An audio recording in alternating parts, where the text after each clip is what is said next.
আল্লাহর পয়গম্বর মুসা ফেরাউনের সাথে দ্বন্দ্ব, লম্বা ইতিহাস।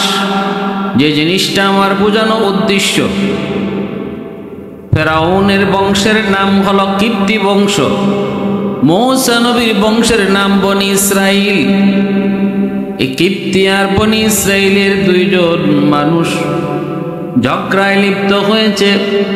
মুসা কালিমুল্লাহ তিনি পাশ দিয়ে যাচ্ছেন, বনি ইসরাইলের লোক মুসা কালিমুল্লাহকে দেখে ডাক দিল, ও মুসা, এই লোকটা আমার সাথে অযথা ঝগড়া করে।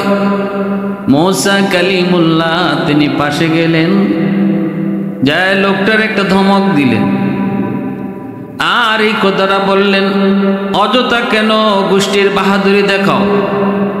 ফেরাউনের বংশের মানুষ হওয়ার কারণে তোমার গায়ে অহংকার, দুর্বলের উপর অহংকার দেখানো বাহাদুরি নয়।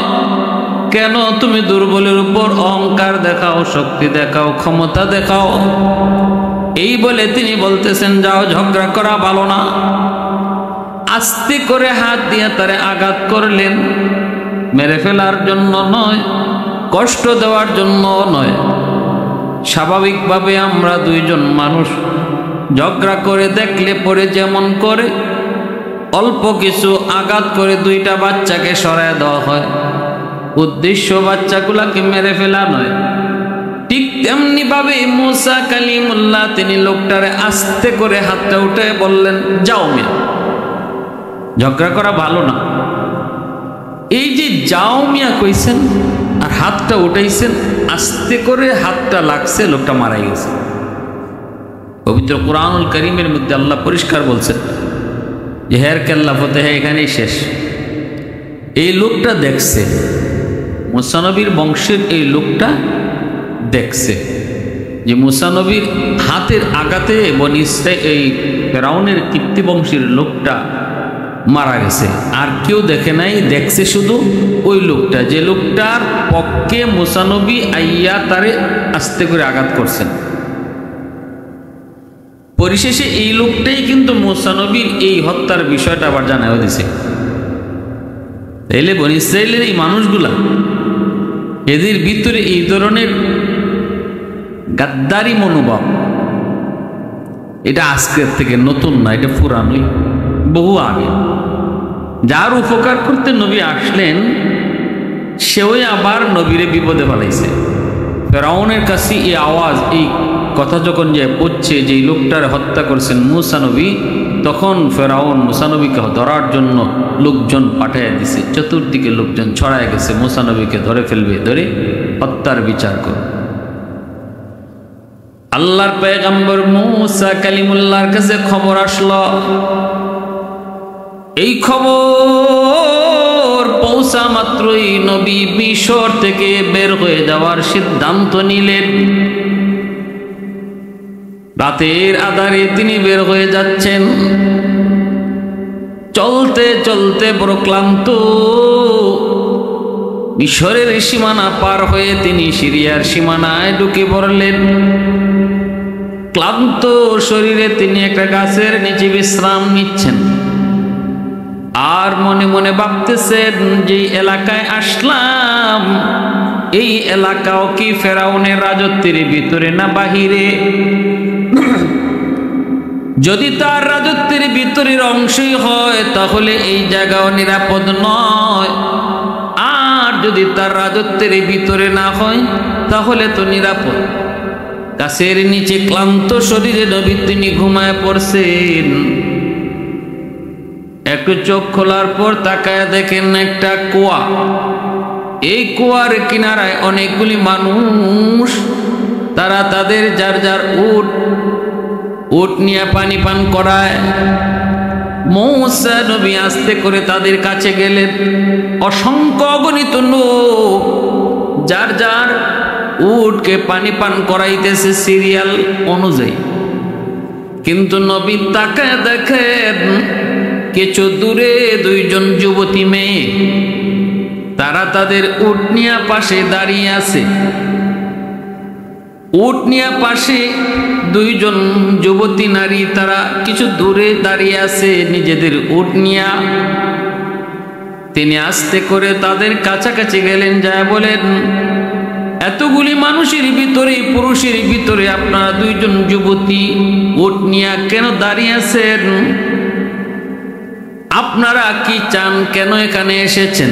চেহারা তো আপনারা বড় ভদ্র ঘরের সন্তান, উট নিয়ে কেন দাঁড়ায় আছেন? আপনাদের কি কোনো পুরুষ মানুষ নাই নাকি? তখন একজন মহিলা, একজন যুবতী জবাব দিয়া বলতেছে, মুসাফির, আমাদের বাবা একজন দুর্বল মানুষ, বয়স্ক মানুষ, গায়ে শক্তি কম, আমাদের কোনো ভাই নাই। বাবা দুর্বল, বয়স্ক হওয়ার কারণে বাবা উট রাখালি করতে পারেন না, আমরা এই উটটা রাখালি করি আর এই কুয়ার পানি পান করাই। দাঁড়ায় আছি পুরুষেরা যার যার মতো করে তাদের উট নি, আর তাদের উটের পানি পান করানো শেষ হওয়ার পর আমরা যা আমাদের উটটারে পানি পান করাবো, কারণ আমরা মেয়ে মানুষ, পুরুষের সাথে প্রতিযোগিতা করে পারবো না, আর এটা হয়ও না। এজন্যই ধৈর্য ধরে আমরা পাশে দাঁড়ায় আছি।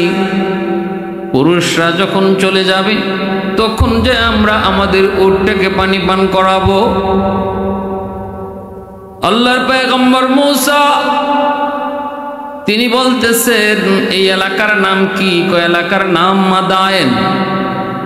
তোমাদের আব্বার নাম কি? কয় আমাদের আব্বার নাম হলো পয়গম্বর শুআইব।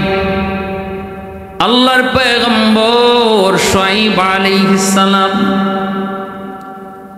মূসা আলাইহিস সালাম তিনি বুঝে গেলেন তিনি পয়গম্বরের দুইজন যুবতী মেয়ের সাথে কথা বলছেন গো, সাধারণ কোনো ফ্যামিলি নয়, আর বিনা কারণে তারা এভাবে বাইরেও আসে নাই। এজন্যই শরীয়ত মহিলাদেরকে ঘর থেকে বের হওয়ার জন্য কিছু শর্ত সারাই দিয়েছে।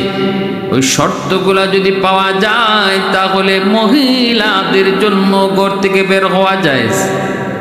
তবে শর্ত সাপেক্ষে কোনো পুরুষ যদি ইনকাম করার মতো ব্যবস্থা না থাকে, সংসার চালানোর মতো পুরুষ যদি না থাকে, তাহলে একজন নারী পর্দার ভিতরে থেকে সংসার চালানোর জন্য কর্মের ব্যবস্থা করতে পারে, কর্ম করতে পারে, তার জন্য বৈধ। ভাইরা বন্ধুরা, জন্য মনে রাখবেন, আল্লাহর পয়গম্বর মূসা কালিমুল্লাহ তিনি বলতেছেন, আমি একটু উপকার যদি আপনাদের করি, আপনারা কি আমার উপকারটুকু নিবেননি? কি করবেন? মূসা নবী কয়, আপনাদের উটটারে আমি পানি পান করাবো। কখন ওরা পানি পান করে যাবে আর কখন আপনারা বাড়িতে যাবেন, সন্ধ্যা হয়ে যাবে, মেয়ে লোক মানুষ, আমি আপনাদের উটটারে পানি পান করায় দেব। এই বলে মূসা কালিমুল্লাহ তাদের উটটাকে নিয়ে আসলেন। কুয়ার কিনারা আসার পর যেই বালতিটাকে তিনি নিচে ফালান, ওই বালতিটা পানি ভরার পর 70 জন পুরুষে টান দিয়ে উপরে উঠাইতে হয়। কিন্তু আল্লাহর পয়গম্বর মূসা তিনি এই বালতিটাকে নিচে ফালায়া 70 জন পুরুষ যেই বালতিটাকে উঠাইতে হয়, ওই বালতি তিনি একাই টান দিয়ে উপরে উঠাইলেন এবং তাদের উটটারে পানি পান করাইলেন। দৃশ্য তারা সবাই দেখল। এই দুইজন যুবতী মেয়ে মূসা কালিমুল্লাহর সাথে আর কোনো কথা বলে নাই, তারা সোজা বাড়ির দিকে চলল। বাবার কাছে যাইয়েই বলতেছে, বাবা, আমরা একজন শক্তিশালী পুরুষ, আশ্চর্যজনক একজন বড় দিনদার বুজুর্গ এবং অনেক শক্তিশালী একজন পুরুষের সাক্ষাৎ পেয়েছি। একজন যুবক বাবা প্রশ্ন করেছে, মা তোমরা এত তাড়াতাড়ি আসলা কি করে? অন্যদিন তো এত দেরি তাড়াতাড়ি আসতে পারো না, দেরি হয়, আজ এত তাড়াতাড়ি কি করে আসছো? হযরত শুআয়ব আলাইহিস সালাম যখনই প্রশ্ন করছেন, মা আজকে তোমরা তাড়াতাড়ি আসলা কেমন করে, তখনই ওনার বড় মেয়ে সফুরা সে বলতেছে, বাবা আমরা একজন আজকে যুবকের সন্ধান পেয়েছি, যুবকের সাক্ষাৎ পেয়েছি, যে যুবকের উপকার করার কারণে, যে যুবক আমাদের উপকার করার কারণে আজ আমরা তাড়াতাড়ি বাড়িতে আসতে পারছি। কি হয়েছে মা? বলে ঘটনা হয়েছে এই, আমরা দাঁড়ায় আছি আর ওই যুবক সে আমাদেরকে দেখছে, জিজ্ঞেস করেছে, আমরা বলছি আমাদের আব্বা অসুস্থ বৃদ্ধ, এজন্য আমরা এখানে দাঁড়ায় আছি।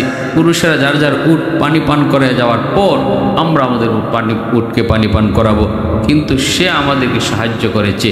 বাবা আমরা দেখেছি তার গায়ের শক্তি, 40 জন পুরুষ যেটা তুলতে পারে না বালতি, সে একাই সেটা উঠাইছে। হযরত শুআয়ব আলাইহিস সালামের কাছ থেকে এই কথাগুলো শুনলেন।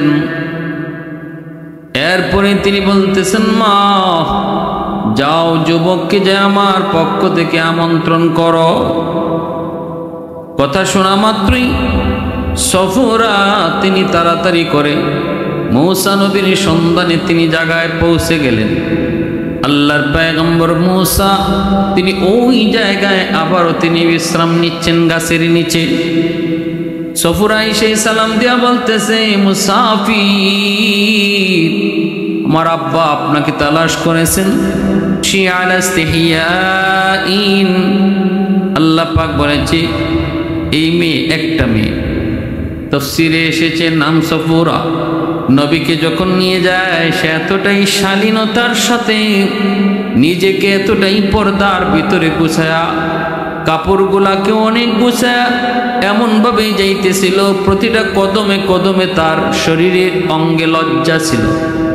আল্লাহ এই কথাটা বুঝাইলেন, একজন নারী একান্ত প্রয়োজনে যদি ঘর থেকে বের হতে হয়, তার হাঁটার মধ্যে যেন লজ্জা থাকে, তার চাহনির মধ্যে যেন লজ্জা থাকে, তার পোশাকের মধ্যে যেন লজ্জা থাকে, তার অঙ্গভঙ্গির মধ্যেও যেন লজ্জা থাকে। নির্লজ্জতার আল্লাহ কখনো পছন্দ করে না। এজন্য আল্লাহ পাক মহিলাদেরকে, নারী জাতিকে শিক্ষা দিয়েছেন, একান্ত প্রয়োজনে যদি তোমাকে ঘর থেকে বের হতে হয়, শরীয়তের অনুমতি যদি তোমাকে দেয়, তবে কোনভাবে হাঁটবা, কিভাবে হাঁটবা। রাস্তার মধ্যখান দিয়ে নয়, রাস্তার সাইড দিয়ে একজন নারী হাঁটবে, পর্দা করে হাঁটবে, কিন্তু তার কদমে কদমে, তার চলনে চালনে সর্বহালতে লজ্জা প্রকাশ পাবে। এটাই হলো নারীর ভূষণ, এটাই হলো নারীর সৌন্দর্য। আল্লাহ পাক রব্বুল আলামিন সে কথাটা উল্লেখ করেছেন। মূসা নবী পিছনে পিছনে যায়, হঠাৎ করে নবী ডাক দিয়া কয়, আপনি পিছনে আসেন, আমাকে সামনে যেতে দেন। পিছন থেকে আপনি আমাকে শুধু বলবেন ডানে যাব নাকি বামে যাব। মূসা আলাইহিস সালাম যখন থামায় দিলেন আর বললেন, আপনি পিছনে থাকেন, আমি সামনে যাই। আমি রাস্তা চিনব না, চেনার কথাও না, কিন্তু আপনি পিছন থেকে আমাকে রাস্তা চিনায় দেবেন। এইভাবেই সফুরা পিছন থেকে রাস্তা চিনায় চিনায় বাড়ি পর্যন্ত নিয়ে আসলেন। মূসা আলাইহিস সালাম পয়গম্বর শুআয়ব আলাইহিস সালামের বাড়িতে ঢুকলেন। সালাম কালামের পর পরিচয় পর্ব। এরপরে শুআয়ব আলাইহিস সালাম বলতেছেন, বাবা তোমাকে এনেছি, কিছু মেহমানদারি করব। মূসা নবী কয়, আল্লাহর পয়গম্বর। তখনও কিন্তু মূসা আলাইহিস সালাম তিনি আল্লাহর নবী না, নবুয়তি পান নাই। তখনও তিনি আল্লাহর পক্ষ থেকে নবুয়তি পান নাই, কিন্তু নবুয়তি পেয়েছেন, স্বীকৃত নবী হলেন শুআয়ব আলাইহিস সালাম। শুআয়ব আলাইহিস সালাম বলতেছে, বাবা যুবক মেহমানদারি করো। মূসা নবী বলেন, ও আল্লাহর পয়গম্বর, আমার পরিবারের আদর্শ হলো কোনো কাজের বিনিময়ে নেওয়া হয় না। আমি যে আপনার মেয়েদের উপকার করেছি, ওই উপকারের বদলা যদি আপনি দিতে চান, আমি বদলা নিব না। আল্লাহর পয়গম্বর শুআয়ব আলাইহিস সালাম বলেন, বাবা যুবক বদলার কথা নয়, মেহমানের মেহমানদারি করানো এটা আমারও পারিবারিক আদর্শ। অতএব আমি যে তোমাকে মেহমানদারি করাবো এটা কোনো বিনিময় নয়, আমার দায়িত্ব মেহমানের কদর করা, এজন্য তোমাকে বলতেছি। যখন এইভাবে কথাটা বোঝায় বললেন তখন মূসা আলাইহিস সালাম তিনি মেহমানদারি গ্রহণ করলেন। কথা এভাবেই কথাবার্তা চলছে। মূসা আলাইহিস সালাম তার জীবনের পুরো কাহিনী তখন শুআয়ব আলাইহিস সালামকে শোনাইতেছেন। শুআয়ব আলাইহিস সালাম জানতে চেয়েছেন, বাবা কোত্থেকে এসেছো? মিশর থেকে এসেছি। কেন? ফেরাউনের সাথে দ্বন্দ্ব, ফেরাউনের ঘরেই আল্লাহ আমাকে লালন পালন করছেন। এরপরে ফেরাউনের সাথে শুরু হলো দুশ্মনী। এরপরে ঘটনা ঘটলো একটা মানুষ হত্যা। আমি কিন্তু ইচ্ছা করে তাকে হত্যা করি নাই, সে আমাকে হত্যা করার নির্দেশ দিল। জান বাঁচানোর জন্য আল্লাহর আদেশে আমি মিশর ছেড়ে এসেছি। আতঙ্কে আছি, ভয়ে আছি। শুআয়ব আলাইহিস সালাম বলেন, বাবা ভয় নাই, এই জায়গায় মিশরের কোনো রাজত্ব চলে না, ফেরাউনের কোনো রাজত্ব চলে না, কোনো ভয় নাই। এই কথাগুলা দুই বোন শুনল। এরপরে দুই বোন সফুরা, বড় মেয়েটা, সে বাবাকে আন্দরের ভিতরে নিয়ে বলতেছে, বাবা গো, আমাদের কাজের জন্য এই যুবককে রেখে দিলে কেমন হয়? মনে হয় ভালোই হতো, কারণ সে যেমন কবিয়ুন তেমন হলো আমিরুন, সে যেমন শক্তিশালী তেমন হলো বিশ্বস্ত। শুআয়ব আলাইহিস সালাম বলেন, মা শক্তিশালী বুঝলাম, 40 জন যুবকের কাম একা করতে পারে, কিন্তু বিশ্বস্ত আমিন শব্দটা কেমনে বলছো? কেমনে, কিভাবে বুঝতে পারলা? সফুরা কই, বাবা গো, বিশ্বস্ত বুঝার লক্ষণ হলো আমি যখন আপনার কথা তারে কয়ে ডাকতে গেলাম, আমি তার সামনে ছিলাম, সে পিছনে পিছনে হাঁটতেছিল, কিন্তু সে আমাকে বলতেছে, সফুরা তুমি পিছনে চলে আসো, আমাকে সামনে দাও। আমি আমার চোখের উপর কোনো ভরসা রাখতে পারি না। এতটুকু কথা যে যুবক বলতে পারে, পিছনে আসো, আমাকে সামনে দাও, আমি আমার চোখকে বিশ্বাস করি না। এর চেয়ে বড় আমানতদার আর কে হতে পারে? পয়গম্বর শুআয়ব মেয়ের এই কথাটা শোনার পর তিনি বুঝে গেলেন, ঠিকই তো, এই যুবক তো সাধারণ কোনো যুবক নয়, এই যুবক তো কোনো সাধারণ কোনো যুবক নয়। কিসের কাজ? মেয়েকে, ছেলেকে যদি আমি আমার মেয়ের জামাই হিসেবে রেখে দিই তাহলে কেমন হয়? এই কথাটা ভিতরে এনে তিনি সরাসরি বলে ফেললেন, বাবা যুবক, ও বাবা মূসা, আমি যদি আমার একটা মেয়েকে তোমার কাছে বিয়ে দিই, তুমি রাজি নিয়ে একটু কও। মূসা পয়গম্বর, তিনি তো তখনও পয়গম্বর নন, তিনি টকবকে যুবক। মূসা আলাইহিস সালাম বলেন, ওগো আল্লাহর পয়গম্বর, আমিও বিয়েতে রাজি, কোনো অসুবিধা নাই, কিন্তু আমি তো নিঃস্ব, অসহায়, আমার কাছে মোহর দেওয়ার মতো কোনো টাকা নেই, পয়সা নাই, কেমন করে বিয়ে হবে? শুআয়ব আলাইহিস সালাম বলেন, মূসা, যদি তুমি আমার মেয়েকে বিবাহ করো তাহলে মোহরানা বাবদ 8 বছর তুমি আমার বাড়িতে কাজ করবা, এটাই তোমার জন্য মোহরানা। দেখো তুমি রাজিনি, আর যদি 10 বছর পুরা করো তাহলে এটা তোমার জন্য আরো ভালো। এই প্রস্তাব দেওয়ার পর মূসা কালিমুল্লাহ তিনি রাজি হয়ে গেলেন। 8 বছর, মতান্তরে 10 বছর, পর্যায়ক্রমে 10 বছর শুআয়ব আলাইহিস সালামের বাড়িতে ঘর জামাইয়ের মতো থাকবেন, এই শর্তে তিনি বিবাহ করলেন। এটাই মোহর সাব্যস্ত হলো। ভাইয়েরা বন্ধুরা, মুহাম্মদী শরীয়ত, আমাদের শরীয়তে কিন্তু এটা এই ধরনের বিবাহ হবে না, এটাকে মোহর সাব্যস্ত করা যাবে না।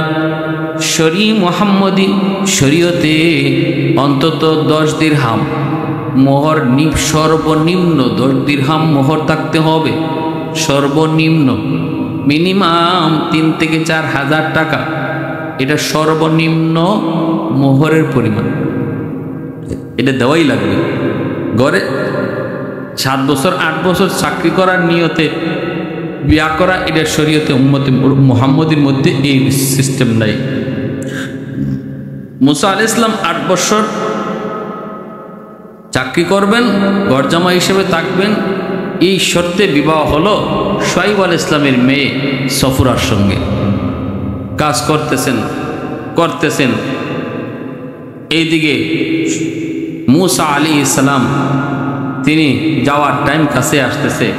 তখন শুআয়ব আলাইহিস সালাম বলতেছেন, বাবা মুসা, তুমি তো তোমার এলাকা মিশরে চলে যাবা, তে নেও, যাওয়ার আগে তোমার হাতে আমি তোমাকে একটা জিনিস উপহার দিই।